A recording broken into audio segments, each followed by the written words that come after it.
சாந்தி சமாதானம் உண்டாகட்டுமாக. வெளியே இருக்கிற சகோதரர்கள் உள்ளே வந்துட்டால் நல்லாயிருக்கும். வெளியே இன்று நிறைய பேர் அவங்க கதைகளை பேசிகிட்டு இருக்கிறியா, கொஞ்சம் நல்ல விஷயத்தை கேட்கண்டா கொஞ்சம் உள்ளடி வாங்க. அங்கே யார் இருக்கிறாங்க கொஞ்சம் பாருங்கள், கொஞ்சம் உள்ளே வர சொல்லுங்கள்.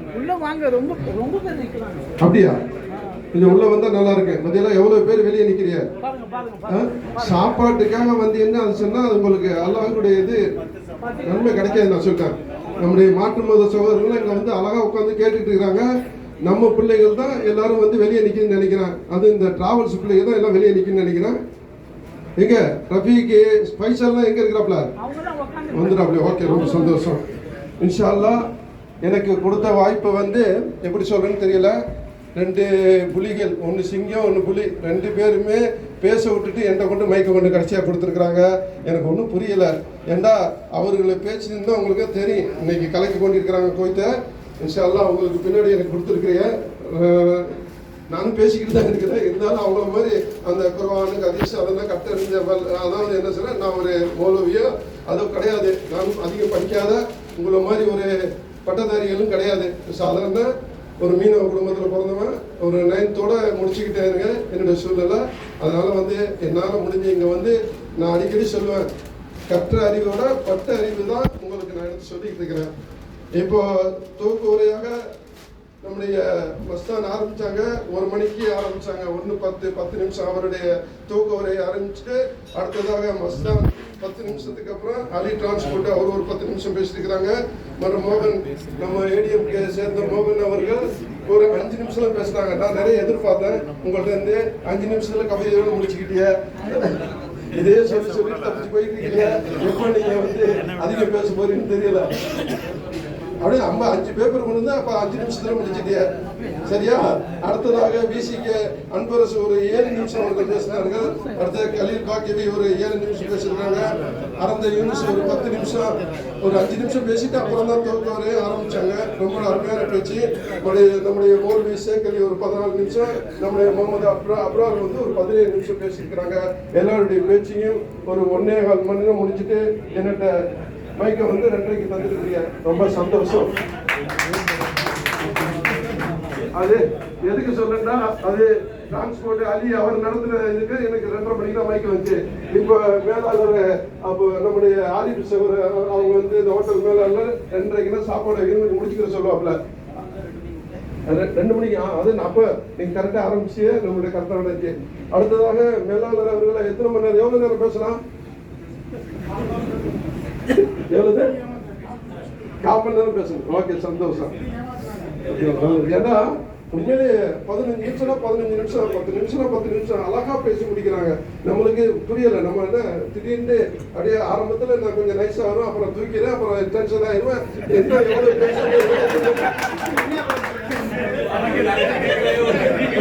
ஏன்னா நம்மளை எய்தாப்புல இருக்கிறவங்களை பார்ப்பேன், அவ்வளவுதான். இப்ப தியாகராஜனை பார்ப்பேன், நம்முடைய சகோதரர்கள் யாரையா பார்த்துட்டு சரி அவங்களுடைய வாழ்க்கை வரலாறு ஒரு படிப்பினை எடுத்துக்கிறேன். அதே மாதிரி நம்முடைய சரி அதை கை தட்டிடுவாங்களே. ஏன்னா யூனிஸுக்கு கை தட்டின மாதிரி எனக்கு கை தட்டிடுங்க. அப்ப நான் தெரிஞ்சுக்கிறேன். சரி முடிஞ்சு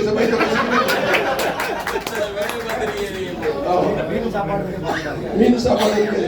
உண்மையிலேயே யூனிஸ் வந்து அவர் சொன்னாரு, அண்ணா மீன் அன்னைக்கு வாங்கிட்டு வந்த மாதிரி நீங்களே வாங்கிட்டு வந்துருங்க, எனக்கு மீனை பத்தி தெரியாதுண்டாப்ல, நான் வாங்கிட்டு வரேன்னு சொல்லிட்டு அன்னைக்கு நான் மறந்தாலும் உடனே போன் அடிச்சு அண்ணா மீன் வாங்க போனீங்களாண்டாப்ல.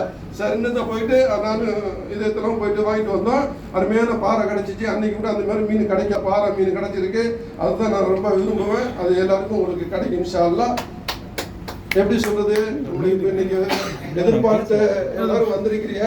ஆனால் யூனிஸை பொறுத்த வரைக்கும் கூடுதலாக வந்துருவாங்களோ, ஒரு 150 பேருக்கு மேலே வேண்டாம்னா நீங்கள் எப்படியாவது முயற்சி பண்ணுங்க. சரி, அப்படின்னா நீங்கள் கொஞ்சம் அந்த லைவ் போடுறது இதெல்லாம் கொஞ்சம் நிப்பாட்டிக்கிறீங்கன்னு சொன்னேன். ஐயா அவருக்கு அந்த ஆசை இருக்குது மனசுல, எல்லாரையும் கூப்பிடணும், எல்லாருக்கும் சாப்பாடு கொடுக்கணும் ஆசை இருக்குது. ஆனா அவருடைய சம்பளம் 300 தினார் தான். இந்த 300 தினாருக்குள்ள அவர் குடும்பத்தையும் ஓட்டணும், இந்த சாப்பாடையும் கொடுக்கணும். இதையெல்லாம் கணக்கு பண்ணி பார்க்கும்போது அவருடைய அந்த ஆசைக்கு மேல அதோட பணத்தையும் யோசனை பண்றாரு. ஏன்னா இதை நான் எதுக்கு சொல்றேன்னு சொன்னா, இவர் ஒரு 9 வருஷமா செஞ்சுட்டு இருக்கிறாரு. 7 வருஷமா பர்வானியால உள்ள அந்த ஹோட்டல் பேரு அஞ்சப்பொருள் செய்வார். அது ஒரு 3 ஸ்டார் ஹோட்டல். நல்ல ஒரு சாப்பாடு போட்டு நல்ல இது 3.5 தினார் ஒரு ஆளுக்கு. அப்போ 3.5 தினார் 2 ட்ரிப்பு போயிருக்கிறாங்க. மூன்றாவது என்னன்னா ஒரு 200 பேரை எப்படியும் கூட்டுருவாரு. 200 பேர்ல அவர் கூப்பிட்ட 100 பேர் தான் இருக்கேன். நம்ம சரவணன் இந்த ஜானி போட்டு ஒரு 50-60 பேர் எக்ஸ்ட்ரா கூட்டிட்டு வந்துருவாங்க. நான் கோபால் ஒரு ஆளு அந்த 3 பேரு அவரை வந்து இன்னைக்கு என்ன சொல்றது வசதி இல்லாத ஆளை ஆக்குறது காரணம் நான் பார்த்திருக்கிறேன். அவரு நானும் பார்த்திருக்கிறேன். நான் 100 பேர் தான் கூப்பிட்டேன். இவங்க 3 பேர் சேர்ந்து இவங்க 100 பேர் சேர்ந்து உங்களுக்கு எல்லாரும் தெரியும் நினைக்கிறேன். இல்லையா அவர் வாயில சொல்றாரு. அதுல உண்மையிலே 700 தினார் அங்க பணம் கட்டி பணம் இல்லாம அங்க வந்து கடனாயி அவர் வச்சிருந்த நல்ல பார்ச்சுனர் வண்டி விற்க வேண்டிய அதை விற்கிறது யாரு? கோபால் பேசுறாரு, சரவணன் பேசுறாரு, அதை விற்கிறது வச்சுட்டு அவரை நடந்தே போக வைக்கிறது முடிவு பண்ணாரு. ஆனால் வந்து ஏதோ இல்ல நான் உண்மையை சொல்றேன். ஏன்னா யாரும் அது மாதிரி ஆயிடக்கூடாது. ஏன்னா அதுக்காக தான் நம்ம டிரான்ஸ்போர்ட் அலிஸ் அதையும் நான் அதை சொல்லி நிப்பாட்டி வச்சிருக்கிறேன். ஏன்னா அவங்களுக்கு ஆசை இருக்குது, அதிகம் இருக்குது. அவங்களாம் ஒரு தொழில் இருக்கிறாங்க, ஏதாவது சம்பாதிக்கிறாங்க, செய்யலாம். ஆனா யூனிஸை பொறுத்த வரைக்கும் ஒரு சம்பளத்துக்கு இருக்கிறாங்க, இவ்வளவு செய்ய முடியாது. ஏன்னா எல்லா அமைப்புகளுக்கும் 50, 100, 50, 100 ஒரு மாசத்துக்கு ஒரு 20 அமைப்புகளுக்கு ஒரு 50 தினார்னு பார்த்தா கூட ஒரு 1000 தினார் வந்துடும். 1000 தினார் 1000 தினார் அவர் கொடுக்கணும்னு சொன்னா 300, ஒரு 100, 200 தினார் எக்ஸ்ட்ரா கிடைக்கும். ஒரு 500 தினார்ல மாசத்துக்கு 1000 தினார் செலவு பண்ணா என்ன நடக்கும் நீங்களே யோசிச்சு பாருங்க. இதுதான் சில மனிதர்களுடைய வாழ்க்கை நடந்துகிட்டு இருக்குது. ஏன்னா அவருக்கு மனசு இருக்குது, நல்ல மனசு. என்னை பொறுத்த வரைக்கும் அவர் என்னை வந்து நான் சந்திக்கும் போது அவர் சொன்னேன், உங்களுடைய நிலைமை என்ன, உங்களுடைய பிரச்சனை என்ன எல்லாத்தையும் பேசும்போது கொஞ்சம் கடன் கேட்டு வாங்கும்போது நான் சொன்னது ஏன் என்ன பிரச்சனைங்கும் போது இதே மாதிரி இப்படி ஆயிடுச்சு, நான் எல்லாருக்கும் கேட்டு வர்றாங்க, கொடுக்காம இருக்க முடியல, அதனால ஒரு 500 தினார் எக்ஸ்ட்ரா ஆயிடுச்சு இந்த மாசம், அதனால ஒரு 500 தினார் கொடுங்கன்னு சொல்லும் போது நான் எனக்கு ரொம்ப வேதனைப்பட்டேன். அப்போ அவருடைய கதையை கேட்கும்போது நான் சொன்னேன், தயவு செய்து எங்களை மாதிரி நீங்க கொடுக்கணும்னு ஆசை இருக்குது, அல்லாஹ் கொடுத்தா நீங்க கொடுங்க, நீங்க உங்கள்ட்ட இல்லாதப்ப நீங்க கடன் வாங்கி கொடுக்குற பெரிய தப்புன்னு சொல்லிட்டு அன்னைக்கு அறிவுரை சொல்லி அதோட நிப்பாட்டி அந்த வருஷத்துல இருந்து அந்த அஞ்சப்பர் பக்கம் போகாம நிப்பாட்டிட்டேன். ஹோட்டல் போட்டாங்க.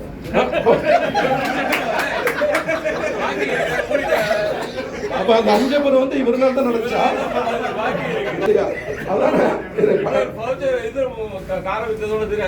அஞ்சப்பர் முடிஞ்சது. அதான் சொல்றேன். அதுக்கப்புறமா ஒரு மனசு இருக்குது, ஆசை இருக்குது, செய்யணும். சரி ஏக்கத்தை வளர்க்கணும் நிப்பாட்டிட்டாப்ல, எல்லாத்தையும் நிப்பாட்டிட்டு அண்ணா ஏதாவது ஒரு நோம்புலையாவது ஒரு இஃப்தார் நிகழ்ச்சி நடத்துவோம்டாப்ல. சரி ஓகே, ஒரே ஒரு நிகழ்ச்சி நடத்துங்க, உங்களுக்கு முடிஞ்சது. நீங்க அங்கிட்ட அஞ்சப்பூர் பெரிய பெரிய ஹோட்டல்லாம் வேண்டாம், பாலிவுட் இருக்குது. ஏன்னா ஏழையான ஹோட்டலு பாலிவுட்டு, அது யாருக்கு உங்களுக்கு எல்லாருக்கும் தெரியும். ஒரு 150 தினாருக்கு ஒரு ஆளு 100 தினார் 1 தினார்னு பார்த்தாலும் ஒரு 200 தினாருக்குள்ள முடிஞ்சிடும். அந்த வருஷம் போன வருஷம் பாலிவுட்ல வச்சோம், இஃப்தார் நிகழ்ச்சி வச்சோம். அங்கேயும் நம்ம சரவண ஹோட்டல ஒரு 10-50 பேரை கூட கூட்டிட்டு வந்து ஆகிட்டாப்ல. போன வருஷத்துக்கு காசு 200 தினார் தான் படிச்சுட்டு 300 தினார் ஆகிட்டாப்ல. ஒரே டைலாக் ஊருக்குள்ள சொல்லிட்டு இருந்தேன். இல்ல அதான் சொல்றேன்னா இல்லையா, அவருக்கு பாருங்கண்ணா, அவரை வந்து இன்னைக்கு உண்மையை சொல்றேன். இன்னைக்கு வந்து நம்முடைய ஃபங்க்ஷன் இன்னைக்கு நடந்துச்சு அங்க முருகா சிட்டில. சரியா, எல்லாரும் வந்திருந்தாங்க, அழைச்சி அத்தனை பேரும் வந்திருந்தாங்க. ஒரு ஒன்று டிஎம்சி நடத்துச்சு, நம்மளும் நடத்தினா. அங்கேயும் போகிறதுக்காக சில இயக்கங்கள் நிறைய ஆள் இருக்குன்னா அங்கிட்டு பாதி பேர் பிரித்து விட்டாங்க. அப்படி போன இயக்கத்தில் உள்ளவங்க எனக்கு சந்தோஷப்பட்டாங்க. நம்மகிட்ட ஒரு 3 பேர், அங்கிட்ட ஒரு 3 பேர் போட்டு அனுப்பியிருந்தாங்க. நம்ம அறந்தே சாரை காணுமே நானும் தேடிக்கிட்டு இருக்கிறேன். ஃபோன் அடிக்கிறேன், எங்கன்னு சொன்னேன். என்னன்னா இன்னைக்கு என்ன கிழமை? வெள்ளிக்கிழமை. சத்தியமா எனக்கு மறந்துட்டேன், சத்தியமா நான் மறந்துட்டேங்கிறாரு அவரு. எனக்கே ஒன்றும் அப்ப ஜும்மா தொழுகை போனலாம், அது போனேன். அப்ப எப்படி என்னுடைய நிகழ்ச்சி மறந்தியா?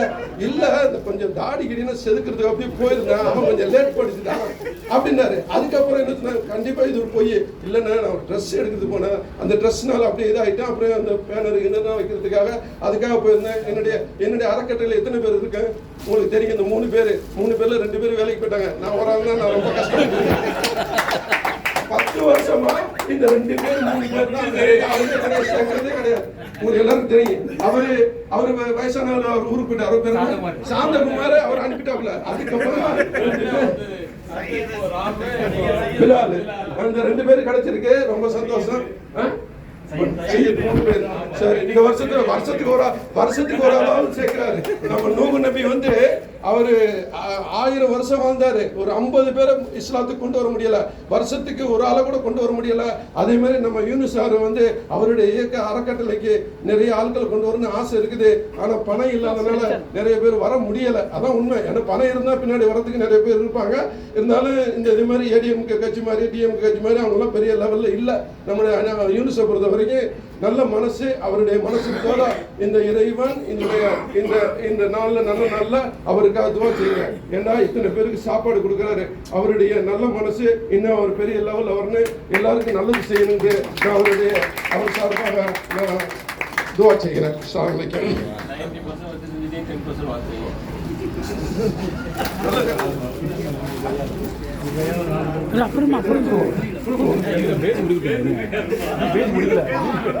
வேற ஒண்ணும் கிடையாது, கொஞ்சம் அவசரம் இருக்குது.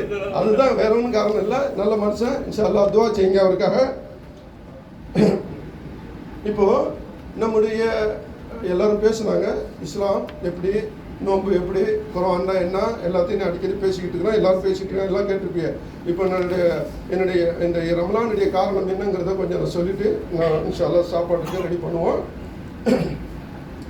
நபிகள் நாயகத்தை பொறுத்த வரைக்கும் அவங்களுடைய நடவடிக்கைன்னா நீங்கள் அவருடைய வரலாறு எடுத்து பார்த்துட்டுன்னா தெரியும். அந்த அந்த அந்த ஒரு சாதாரண மனிதர் தான் அவர். சாதாரண என்ன, படிக்க தெரியாத மனிதர், உம்மி நபின்னே சொல்லுவாங்க. அல்லாஹ் தஆலா அறிவிச்சிருக்கிறாங்க, எழுத படிக்க தெரியாது. அப்படிப்பட்ட ஒரு சாதாரண மனிதர் இன்னைக்கு இந்த உலகத்தை, இன்னைக்கு நம்ம அன்பரசன் சொல்ற மாதிரி திருமாவளவன் நம்முடைய அவங்க மேடையில் பேசினாப்புல, இன்னைக்கு உலகத்திலேயே ஒரு பேர் கொண்ட ஒரு என்ன சொல்ற, இந்த உலகத்துல யாராவது பிறக்கிற பிள்ளைகளுக்கோ அந்த பேர் வைக்கிறதுல யார் பேரை முன்னிலையில் வைக்கிறதுன்னு பார்த்து சொன்னா முகமது நபியை தான் இன்னைக்கு வந்து 13 கோடி பேருக்கு மேல அவருடைய பேரை வச்சிருக்குன்னு சொல்லிட்டு திருமாவளவன் பேசினாப்புல. அதை தான் இப்போ நம்முடைய அன்பரசன் சொல்லி காட்டினாப்புல. அப்படி அவர் மேல ஏன் இவ்வளவு, அவங்க மேல இவ்வளவு பாசம், அவங்க மேல ஏன் இந்த மாதிரி அவங்க பேரை வைக்கிறதுக்கு என்ன காரணம், இதுதான் ரொம்ப முக்கியம். இது அப்ப அந்த மனிதர் நம்முடைய குடும்பத்துல எத்தனை பேர் இருப்பாங்க, ஏன் புள்ள, என்னுடைய மகன், அதனுடைய பிள்ளைக்கு என் பேரை வைக்க விருப்பம் இல்லை, ஆனா முகமது பேரை வைக்குது. என்னுடைய குடும்பத்தில் உள்ளவங்க அண்ணன் தம்பி அவங்களுக்கு பிறந்த பையனுக்கு யாருக்கு பேரை பார்த்தாலும் முகமதுன்னு வைக்கிறாங்க. என்னுடைய பேரை வைக்கல. நான் எல்லாம் செஞ்சாலும் என்ன வைக்கல. ஏன் முகமது பேர் வைக்கிறாங்கன்னா அந்த அளவு இந்த உலகத்தை ஒரு தாக்கத்தை ஏற்படுத்திட்டு போன ஒரு மனுஷன், அந்த மனுஷன் பேரை வைக்கிறான்னு சொன்னா சாதாரண விஷயம் இல்லை. அவருடைய ஒவ்வொரு நிகழ்ச்சியும் எடுத்து பார்த்தீங்கன்னு சொன்னா ஒரு சாதாரண காலத்துல பிறந்த மனிதன் 10 மனைவிகளை ஒரே நேரத்துல 10 மனைவிகளை வச்சு வாழ்ந்த ஒரு மனிதன் சொன்னா உங்களுக்கு யோசிச்சு பாருங்க. யாராவது இப்ப இருக்கிற 2 மனைவி 3 மனைவி இல்ல, ஒரு மனைவி தான் இருக்கு. அவங்கள்ட்ட உங்களால சமாளிக்க முடியுதா? ஒரு மனைவியை நம்மளால சமாளிக்க முடியுதா? முடியாத அந்த காலத்துல 10 பேரை வச்சு ஒரு படிக்க தெரியாத ஒரு உம்மி நபி அந்த 10 மனைவியிலும் பிரச்சனை இல்லாம கொண்டுட்டு போறாருன்னு சொன்னா அவர் எப்படிப்பட்ட மனிதனா இருந்திருப்பார், யோசிச்சு பாருங்க. அதான் இப்படிப்பட்ட ஒரு காலத்துல என்ன, அவர் இறைவனால் அனுப்பப்பட்ட தூதர். இறைவன் அடிக்கடி அவருக்கு எவ்வளவுதோ பிரச்சனைகள்லாம் நடக்கும்போது இறைவன் நேரடியா சொல்லிக்கிட்டே இருப்பான். உனக்கு இந்த மாதிரி பிரச்சனை நடக்கும்போது இவன் கொல்ல வர்றான், நீ இந்த இடத்த விட்டு நான் போ, அப்படி இப்படின்னு சொல்லிட்டு நிறைய வரும். நீங்க அதெல்லாம் பார்க்கலாம், படிச்சிருப்பீங்க, கேட்டிருப்பீங்க. ஆனால் அப்படிப்பட்ட அந்த நபிக்கு அதான் சொல்றேன், அவர் ஒரே வார்த்தை சொன்னீங்கன்னா இந்த சட்டங்கள் சரியா அவர் கையாண்டார். அந்த சட்டம் தான் அவரை நல்லா தூக்கி நிறுத்தினதுக்கு அதான் காரணம். ஒரு பெரிய நல்ல வசதி உள்ள பெண்ணு அந்த நாட்டிலே மக்கமா நகரத்திலேயே மதீனா நகரத்திலே நடந்த அந்த பெரிய ஒரு சேக்கு மாதிரி உள்ள அந்த வீட்டுல பிறந்த பெண்மணி ஒரு திருடுறான். அப்போ அவங்கள சபைக்கு திருட்டான்னு சொல்லி கொண்டுட்டு வந்த போது அந்த பெண்மணிக்கு நபிகள் அப்போ உள்ள சட்டம் என்ன, குர்ஆனுடைய சட்டம், யாரு திருடினாலும் கையை வெட்டணும், யாரு உயிர் எடுத்தாலும் அவருக்கு தலையை வெட்டணும், யாருக்கு கண்ணுக்கு கண்ணு, நாக்குக்கு நாக்கு, மூக்குன்னு அப்படிப்பட்ட சட்டத்தை கொண்டு வச்சிருந்தா அந்த நபி அன்னைக்கு அந்த பெண்மணிக்கு கையை வெட்ட சொல்லி உத்தரவு கொடுத்துறாங்க. அப்ப எல்லாரும் அந்த சுத்தி இருக்கிற ஊர்ல இருக்கிற பெரிய பெரிய ஆள்கள்லாம் அவங்க கூட நின்றவங்க பெண்மணியை கொஞ்சம் விட்டு நம்ம வெட்டா பல பிரச்சனைகள் வரும், நம்ம இஸ்லாத்துக்குள்ளே பல பிரச்சனை வரும். இவர் பெரிய ஒரு பெரிய ஒரு அரசி மாதிரி உள்ள பெண்ணு, இந்த பெண்ணை கையை வெட்டதை கொஞ்சம் யோசிக்கிறீங்கன்னு சொல்லும் போது அப்போ ஒரே ஒரு வார்த்தை சொன்னார் அந்த முகமது நபி. அப்போ ஒரே ஒரு வார்த்தை சொல்றாப்புல, என்னுடைய ஈரோக்கில் என்னுடைய பெற்ற மகள் பாத்திமாவா இருந்தாலும் அவள் திருடி இருந்தால் அவனையும் நான் கையை வெட்ட சொல்வேன். அதுக்காக நான் இந்த உலகத்தில் உள்ள பிறந்த எவனுக்கு நான் பயப்பட மாட்டேன்னு சொல்லி அன்னைக்கு கையை வெட்ட சொன்ன அந்த நபி இன்னை வரைக்கும் அந்த மனுஷன் இருந்திருந்தானா இந்த உலகம் இவ்வளவு சீர்கட்டு போயிருக்காது. இன்னைக்கு எப்படி எல்லாம் நம்ம நாடு கெட்டு போயிருக்குன்னு சொன்னா இன்னைக்கு பார்க்கலாம். இன்னைக்கு கல்கட்டால நடந்த அந்த டாக்டர் அந்த பெண்ணை வந்து கற்பழிச்சு நாசம் பண்ண அந்த படுபாவி இன்னைக்கு வந்து அவனுடைய நிலைமை என்னன்னு யோசிச்சு பாருங்க.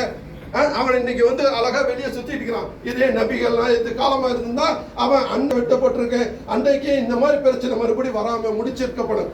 அப்படிப்பட்ட சட்டங்கள் இல்லாத ஒரே காரணத்தினால இன்னைக்கு நம்முடைய நாட்டுல பெரிய அநியாயங்கள் நடந்துகிட்டு இருக்குது. அவன் காசு உள்ளவனுக்கு தான் வாழ்க்கையாக இருக்குது. இன்னைக்கு இப்போ ஒரு ஆண்டு ஜெயில் தண்டனை கொடுத்திருக்கிறாங்க நம்முடைய ஜவாஹர்லால் ஐதருக்கும். அதை இன்னைக்கு படிச்சு பார்த்துட்டு ரொம்ப வருத்தப்பட்டேன். யோசனையா இருக்குது. 6 வருஷத்துக்கு முன்ன வெளிநாட்டுல இருந்து வந்த பணத்துக்காக 1 வருஷம் ஜெயில் தண்டனை கொடுக்குறாங்க. சரி கொடு, ஒன்றும் தப்பு இல்லை, கொடுக்குறீல்ல. அதே பல தப்புகள் நடந்துச்சு. ஏதாவது அந்த தண்டனையை நிறைவேற்றினியா? நீ செஞ்சுவியா? உன்னுடைய பிள்ளைகள் கற்பழிக்கிறான், உன்னுடைய பிள்ளைகள் தப்பு பண்றான், உன்னுடைய பிள்ளைகள் நிறைய லஞ்சம் வாங்கி இருக்கான். இன்னைக்கு பெரிய பெரிய ஆளுகள் அம்பானி இருக்கு, அதானி இருக்கு, எல்லாம் எவ்வளவு தப்புகள்லாம் பண்ணிக்கிட்டு இருக்கிறாங்க. அவர்கள்லாம் உன்னால கைய வைக்க முடிஞ்சா? உன்னால செய்ய முடியுதா? இந்த நாட்டில் ஏதாவது செய்ய முடியுதா? முடியல. அப்ப என்ன காரணம்? அப்ப பணக்காரனுக்கு ஒரு நீதி, ஏழைக்கு ஒரு நீதியா? ஒரு பேங்க்ல போய் டிராக்டர் எடுத்துட்டு வர்றான், அந்த டிராக்டரை பிடிங்கிட்டு போறான். ஆனா கோடி கோடியா பேங்க்ல பணத்தை வாங்கி லோன் எடுத்து நிக்கிறான். அவன்லாம் வெளிநாட்டுல போய் சந்தோஷமா ஜாலியா இருக்கிறான். எப்படி வாழ்க்கை? இது என்ன வாழ்க்கையா? இதுனா இந்த உலகம்னா எப்ப நம்ம என்ன சொல்றது? இவங்க எல்லாம் ஒரு ஆட்சியாளரை நம்பி நம்ம அவங்களுக்கு ஓட்டு போட்டுட்டு இருக்கிறோம். இப்படி எல்லாம் பேசும்போது எனக்கு அப்படியே என்ன சொல்றது, அதான் சொல்றேன். உங்களுக்கு எல்லாம் தெரியும். அதாவது இந்த உமர் கத்தாப், நம்மளுடைய காந்தி கூட சொன்னாரு, உமர் கத்தாப் ரலியல்லாஹு ஆட்சி போல இந்த ஆட்சி யாரு கொண்டு வராங்களோ இந்த நாட்டை சரி பண்ணலாம். இந்த நாட்டை எடுத்துக்கிறீங்க, இன்னைக்கு துபாய் எடுத்துக்கிறீங்க, கத்தார் எடுத்துக்கிறீங்க, சவுதி எடுத்துக்கிறீங்க. இந்த நாட்டிலேனா எங்கேயாவது கொலை நடக்குதா? எங்கேயாவது திருட்டு நடக்குதா? ஏதாவது பிரச்சனை வந்து அதுக்கு என்ன தண்டனை கொடுக்குறாங்க உங்களுக்கு தெரியும். அவன் சொந்தரே, அவன் மகனா இருந்தாலும் சரி, அண்ணன் தம்பியா இருந்தாலும் சரி, வெட்டுதான் கையை வெட்டுட்டா எல்லாமே அதுக்குள்ள தண்டனை கொடுக்கறதால இன்னைக்கு இந்த நாட்டுல 12 மணியா 1 மணியா விட்டு எவ்வளவு நகையை கொண்டு போய் எதோ வேண்டாலும் கொண்டு போ.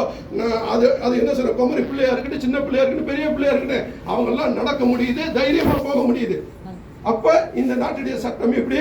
நம்ம நாட்டுடைய சட்டம் ஏன் இந்த நிலைமையை அனுச்சுன்னா, உங்களால முடிஞ்சா, உங்களுக்கு யாருக்கும் அந்த பவர் இல்ல, பவர்ன்னு ஒண்ணு வந்துச்சுன்னா நீங்க யாராவது எம்எல்ஏ எம்பியோ ஒரு மந்திரியோ எப்படியோ ஒரு சூழ்நிலை ஆகலாம். நம்முடைய தியாகராஜனோ இல்ல மோகனோ இல்ல யாராவது இந்த கட்சியில் இருக்கிற அன்பரசனோ யாருக்காவது ஒரு பதவி கிடைச்சி யாராவது ஒரு பெரிய லெவல்ல வந்தான்னா கண்டிப்பா நபிகள் நாயகத்திலே கொண்டு வாங்க இந்த நாட்டை மாற்ற முடியுமே தவிர அவர்களுடைய அந்த சட்டம் இல்லாத வரைக்கும் நம்ம இந்த மாதிரி நிலைமையில மாட்டிக்கிட்டு நம்முடைய குழந்தைகள் நம்முடைய பிள்ளைகளை விட்டுட்டு நம்முடைய பொண்டாட்டிகள் நம்முடைய அம்மாக்கள் நம்முடைய குடும்பத்தை விட்டுட்டு இங்க வந்திருக்கிறோம். அந்த குடும்பத்துக்குன்னா யார் பொறுப்பு?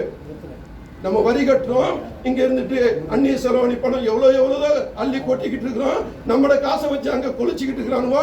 இங்க நம்ம 10,000 20,000 1 லட்சம் 2 லட்சம் இவ்வளவு சம்பாதிக்கிறோம். சாதாரண ஒரு வார்டு மெம்பரா இருக்கிறவன், சாதாரண ஒரு பிரசிடண்டா இருக்கிறவன், அவன் தான் இன்னைக்கு கோடி கோடி வந்து எத்தனை பில்டிங்க கட்டிட்டு பெரிய ஆளா இருக்கிறான். நம்ம இத்தனை வருஷம் இங்க வந்து 10 வருஷம் 8 வருஷம் இருக்கிறோம். ஒரு வீடு கட்ட முடியுதா? இல்ல ஒரு பிள்ளைகளுக்கு கட்டுறதுக்காக எவ்வளவு நம்ம ஒரு நகை வாங்க முடியுதா? இருக்கிற விலைக்கு இன்னைக்கு ஏதாவது ஒரு இடம் வாங்க முடியுதா? இதுக்கெல்லாம் காரணம் என்ன? நம்ம என்ன பட்டோம்? அவன் என்ன 15 மாசமா இல்ல 20 மாசத்துல பிறந்தானா? நம்ம என்ன 10 மாசத்துல பிறந்தோமா? ஏன் நமக்கு இந்த நிலைமை? ஏன் நம்ம இந்த அவதிப்பட்டு இருக்குது? என்ன காரணம்? இந்த நாட்டுல வந்து சாகணும் நம்மளோட தலையெழுத்தா? நம்மளும் பொண்டாட்டி பிள்ளையோட இருக்கணும், நம்மளும் சந்தோஷமா இருக்கணும், அந்த எண்ணம் நமக்கு இருக்காதா? அப்படிப்பட்ட இந்த மாதிரி நாடுகள்ல இருந்துட்டு நம்ம வாழ்ந்துட்டு இருக்கிறோம்னு சொன்னா ரொம்ப வெட்கக்கேடா வேதனையா இருக்கிறது. எப்படி நம்முடைய நிலைமையை மாத்துறதுன்னு எனக்கே தெரியல. நினைச்சு பார்க்கும்போது வேதனையா இருக்குது. அன்பு சோதரில் அதான் சொல்றேன், அதான் சொல்றேன், இந்த நேரத்துல இறைவன் சொல்றான், எவன் அநியாயம் பண்றானோ அவனுடைய அந்த அநியாயத்துக்காக, எவன் அந்த அநியாயத்துல உட்பட அவன் மாட்டிக்கிறானோ அநியாயக்காரன் கேட்கிற அந்த துவாவை நான் உடனே கபூல் பண்றேங்கிறான் இந்த இறைவன். கண்டிப்பா ஒருத்தர் ஒருவரும் நம்முடைய எவ்வளவு அநியாயங்கள் நடக்கிறவங்களோ அவங்களுக்கு தைரியமா எப்படி துவா கேளுங்க. உங்களால முடிஞ்ச இந்த தொழுவையில நிறைய தப்புகள், அதாவது தவறுகள் செய்யறவர்களுக்கு நீங்க துவா செய்ய அவங்களுடைய தவறை மாற்றிக்கொள்வதற்கு ஒவ்வொருவரும் இன்னைக்கு வந்து பிரதமரா முதலமைச்சரா இன்னைக்கு பெரிய பெரிய மந்திரி பதவியில் இருக்கிறவங்க எல்லாம் இன்னைக்கு நீங்க பார்க்கலாம் சொகுசு கார்லயே என்னென்ன ட்ரெஸ்லயே அவங்க குடும்பத்தில் உள்ள எப்படியெல்லாம் வாழ்ந்துகிட்டு இருக்கிறான்னு பார்க்கலாம். ஆனா நம்ம பிள்ளைகளுக்காக நம்ம ஒரு பைக், அதாவது நம்ம ஒரு படிப்பு படிக்க வைக்க, ஒரு பட்ட படிப்பு படிக்க வைக்க நம்மளால காசு இல்லை. நம்ம பெரிய லெவல்ல கொண்டு போறதுக்கு டாக்டர் படிப்புக்கோ ஒரு சாதாரண ஒரு பொறியியல் படிப்புக்கோ நம்மளால படிக்க வைக்க முடியல. நம்மளால முடிஞ்ச சம்பளம் ஒரு டிரைவர் ஒரு வீட்டுக்கு வந்தா ஒரு 100 இருந்து 150 தினார் கிடைக்குது. அவன் குடும்பத்தை ஓட்டுவானா, இல்ல தன்னுடைய பிள்ளைக்கு நகை வாங்க முடியுமா, இல்ல ஒரு சொத்து ஒரு சின்ன வீடு கட்டுறதுக்கு வழி இருக்கா, இல்லாட்டி நம்மளால பிள்ளைகளை படிக்க வைக்க முடியுதா? முடியல. ஏன்? என்ன காரணம்? ஏன் நம்ம என்ன நம்மளுக்கு ஏன் அந்த தலை எழுத்து? அதை நம்ம யோசிச்சோமா? என்னைக்காவது நம்முடைய ஆலிம் சொன்னாரு, ஏன்னா நீங்க எல்லாம் வந்து இந்த நாட்டுக்கு வந்திருக்கிறீங்க, நீங்க இங்க எல்லாமே நல்லா செஞ்சுக்கிட்டு இருக்கிறீங்க, நான் கேள்விப்பட்டேன். நீங்க கல்லூரி பேர்ல ஆரம்பிச்சு செய்ய சொன்னாங்க. நான் உங்களுக்கு சொல்றேன், ஆனா நீங்க கேள்விப்படல. ஆனால் நம்ம ஃபர்ஸ்ட் மஸ்தான் நம்முடைய எல்லாருமே நம்ம இங்க இருக்கிற பழைய தலைவர்கள்லாம் சேர்ந்து அஸ்லம் காலேஜை உருவாக்கணும். எங்க ஆடுதுறையில பொறியியல் கல்லூரி ஆரம்பிச்சோம். இன்ஷா அல்லாஹ் ஏன் எல்லாம் சீப்பா முடிச்சு நல்லா செய்யணுங்கிறதுக்காக பொறியியல் கல்லூரி ஆரம்பிச்சோம். அப்புறம் எப்படி கோ எஜுகேஷன் போனா பிள்ளைகள்லாம் கெட்டு போகுதுன்னு சொல்லிவிட்டு தனி பொம்பளை பிள்ளைகளுக்காக அன்னை ஹதீஜா காலேஜ் அங்க அன்னை ஹதீஜா காலேஜ் லேடிஸ்களுக்காக பொம்பளைகளுக்காக படிக்க வச்சு இன்னைக்கு ஒரு 1000 பேருக்கு மேல படிக்குது. நம்முடைய பிள்ளைகள்லாம் நல்ல திறமை படிச்சு 10வது கொண்டு விட்டா 5 வருஷம் ஆலிமா பட்டத்தோட ஒரு டிகிரியோட BA BCom அப்படி ஏதாவது ஒரு டிகிரியோட வருது. அப்ப சொல்லும்போது அந்த பிள்ளைகள்லாம் வேலை கிடைச்சி நல்ல இடத்துல வேலை பார்க்குறாங்க. அப்படிப்பட்ட காலேஜை நாங்கள் உருவாக்கணும். அடுத்ததாக நம்முடைய வக்கீல்கள்லாம் நீங்க பார்க்கலாம். இன்னைக்கு வக்கீல் இங்க யாரு இருக்கான்னு தெரியல. எந்த வக்கீலும் 90% வக்கீல் எல்லாமே போய் சொல்றவங்க தான் இருப்பான். யாராவது நீங்க கேஸ்ல மாட்டிருந்தா தெரிஞ்சிருக்கேன். அந்த வக்கீல்கிட்ட நீங்க போவிய, அந்த வக்கீல் ஒரு 500 தினார் கேட்பான். 500 தினார் கொடுப்பிய. ஆனா 500 தினாருக்கு மேல என்ன நடக்குன்னு நினைக்கிறியா? நம்ம கேஸை ஜெயிச்சு தருவான்னு நினைக்கிறீங்களா? கிடையவே கிடையாது. எல்லா வக்கீலும் தொடர்பு இருக்குது. நல்லா தெரிஞ்சுக்க. அவன் ஆப்போசிட் வக்கீலோட பார்ப்பான். அவன் ஒரு பார்ட்டியை பிடிச்சிருப்பான். அவன் அங்கிட்ட 500 தினார் வாங்கிருப்பான், இவன் கிட்ட 500 தினார் வாங்கிருப்பான். இந்த 500 தினார் கூட 2 பேரும் பேசிக்கிறான். ஆனா நம்ம என்ன நினைக்கிறோம், சரி நம்ம வக்கீல் நல்ல வக்கீல் நம்மளுக்கு ஜெயிச்சு தருவான்னு நினைக்கிறான். ஏன்னா நான் கேஸ்ல அந்த பட்டத்தை தான் நான் சொல்றேன், பட்ட அறிவை நான் சொல்றேன். யாரும் சொல்றேன் அடிச்சுக்கிட்டியோ மிதிச்சுக்கிட்டியோ ஏதோ கடன் பிரச்சனை என்ன பிரச்சனையா இருந்தாலும் உங்களுக்குள்ள முடிச்சுக்கிறீங்க, உங்க ஆளுக்குள்ள வச்சு முடிச்சுக்கிறீங்க. யாராவது வக்கீல நம்பி வக்கீல வாங்கி தருவான் அவன் தருவான்னு சொல்லிட்டு நீங்க போனீங்கன்னு சொன்னா அந்த வக்கீல் 2 வக்கீல் சேர்த்து ஆளு பெரிய ஆளா இருப்பான், இன்னும் ஒரு ஆள் விட்டுறாத, நீ அந்த பக்கம் கறந்துக்க, நான் இந்த பக்கம் கறந்துக்கிறேன். அப்படிதான் நடந்துகிட்டு இருக்குது. அந்த மாதிரி நிலைமை வரக்கூடாது. என்ன அப்படிப்பட்ட வக்கீல்கள் தான் இன்னைக்கு படிச்சு வெளியே வந்து நிற்கிறாங்க. அப்படிப்பட்ட வக்கீல்லாம் வரக்கூடாதுங்கிறதுக்காக இஸ்லாமிய முறைப்படி நபிகள் நாயகம் ஸல்லல்லாஹு அலைஹி வஸல்லம் அவர்கள் சொல்படி உமர் கத்தாப் ரலியல்லாஹு அவருடைய ஆட்சி எப்படி ஆனாங்களோ அதே மாதிரி அவங்கள மாதிரி வரணுங்கிறதுக்காக உமர் கத்தாப் அவங்களுடைய பேரை வச்சு இன்னைக்கு பாண்டிச்சேரியில் வந்து லா காலேஜ் ஒன்று ஏற்பாடு பண்ணிட்டு இருக்கிறோம். அதுலேயும் நம்ம பிள்ளைகள் படிச்சுக்கிட்டு இருக்குன்னு தெரிஞ்சுக்கிறீங்க. லா காலேஜையும் நம்ம செஞ்சுட்டு இருக்கிறோம். இது எல்லாம் விட முக்கியமான விஷயம் என்னன்னா, உங்களுக்கு அடிக்கடி நான் சொல்லியிருப்பேன், எப்படி நம்முடைய இங்க இஸ்லாத்தை பொறுத்த வரைக்கும் வந்து முஸ்லீம்கள்ல வந்து இன்னைக்கு இந்துக்கள் காலேஜ் நிறைய மெடிக்கல் காலேஜ் இருக்குது. இன்னைக்கு கேரளாவோ ஆந்திராவோ கர்நாடகாவோ எல்லா இடத்துலயும் மெடிக்கல் காலேஜ் இருக்குது, முஸ்லீம்களுக்கு இருக்குது. ஆனால் பாலா போன இந்த தமிழ்நாட்டில் ஒரு முஸ்லீம்களுக்கு ஒரு மெடிக்கல் காலேஜ் கிடையாது. இந்த மெடிக்கல் காலேஜ் இல்லைன்னு சொல்லிட்டு எத்தனையோ பேர் நம்ம ஆயுதம் இல்லத்துல இருந்து அதுக்கு பிறகு வந்து பெரிய பெரிய தலைவர்கள்லாம் எப்படியாவது ஒரு காலேஜை கட்டி முடிவு பண்ணாங்க. ஆனா அவங்களால முடியாம இறந்து போன்னு அப்படியே போய் நாள் கழிஞ்சதை தவிர முடியல. இப்ப அலமதுல்லாஹ் இந்த ஒரு 3 வருஷத்துக்கு முன்ன விழுப்புரத்துல அந்த கள்ளக்குறிச்சி பக்கத்துல வேப்பூர்ல ஒரு 300 ஏக்கர் இடத்தை வாங்கி இன்னைக்கு மெடிக்கல் காலேஜ் முஸ்லிம்களுடைய பேர்ல முஸ்லிம்களுக்காக எழுப்பப்பட்டிருக்கு. அது நம்முடைய பிள்ளைகள் எல்லாம் வந்து முஸ்லிம்கள்லாம் நீங்க படிப்பு இல்லாம ரொம்ப கஷ்டப்பட்டு காசு உள்ளவங்க மட்டும்தான் வெளிநாட்டுல போய் படிப்பு டாக்டர் பட்டம் வாங்கிட்டு வராங்க. ஏழை பிள்ளைகளும் படிக்கணுங்கிறதுக்காக அந்த காலேஜை உருவாக்கி இருக்கிறோம். அதுக்கும் நாங்க முயற்சி பண்ணி இங்க கோயில இருந்து இன்னும் பல நாட்டுல இருந்து நாங்க முயற்சி பண்ணிட்டு இருக்கோம். அதனால சொல்றேன், ஏன்னா உங்களுக்கு தெரியலங்கிறதுனால சொல்றேன், நம்முடைய கோயில் மக்களுக்கு எல்லாருக்கும் தெரியும். அதனால நம்மளை பொறுத்த வரைக்கும் இருக்கிற காசு அதான் நம்ம அருணை சொன்ன மாதிரி நம்முடைய அலி சொல்ற மாதிரி 80% நான் வந்து நிறைய செலவு பண்றேன்னாங்க. உண்மைதான், நான் செலவு பண்றேன். ஏன்னா வச்சிருந்து என்னத்தை செய்ய போறேன்னு உங்களுக்கு தெரியும்.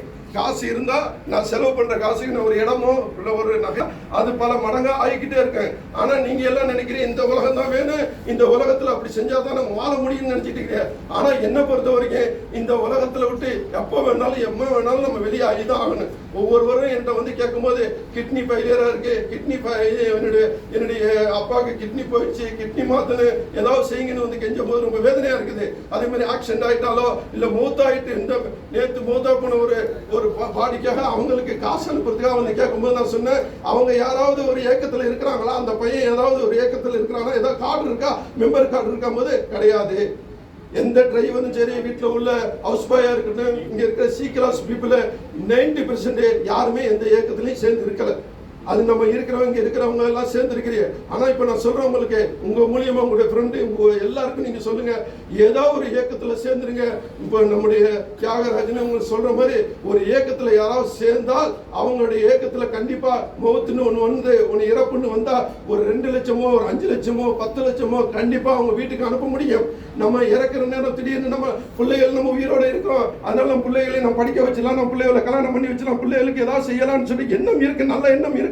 ஆனால் நம்முடைய இறப்பு எப்போ வேணாலும் வரலாம், நம்முடைய மௌத்து எப்போ வேணாலும் வரலாம். மௌத்துக்கு டைமே கிடையாது. இறைவன் நாடிட்டான் இருக்க வேண்டியதா இருக்கு.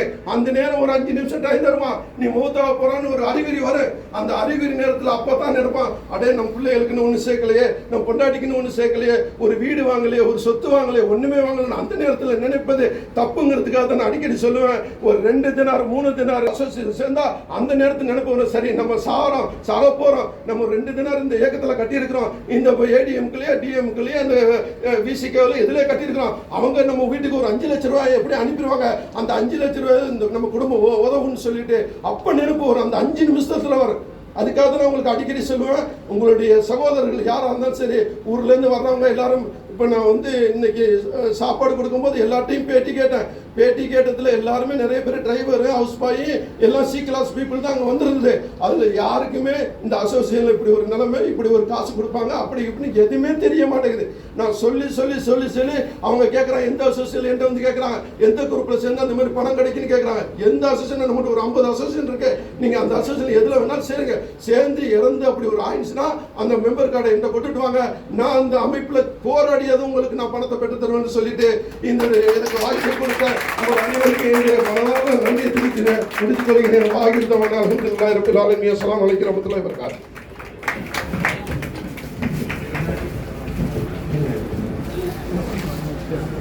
நமது வாழ்வில் அன்றாடம் நினைத்து கொண்டிருக்கும் நமது ஆதங்கத்தையும் வேதனைகளையும் தனது வழிகளால் உணர்ந்ததால் நமக்கு தெரிந்த வழிகளை அவருடைய பேச்சின் மூலம் சிறப்புரையாற்றிய கோயத் பாகுபலி MA ஹைதர் அலி அவர்களுக்கு நெஞ்சார்ந்த நன்றிகளை உறுத்தாக்கிக் கொள்கிறேன்.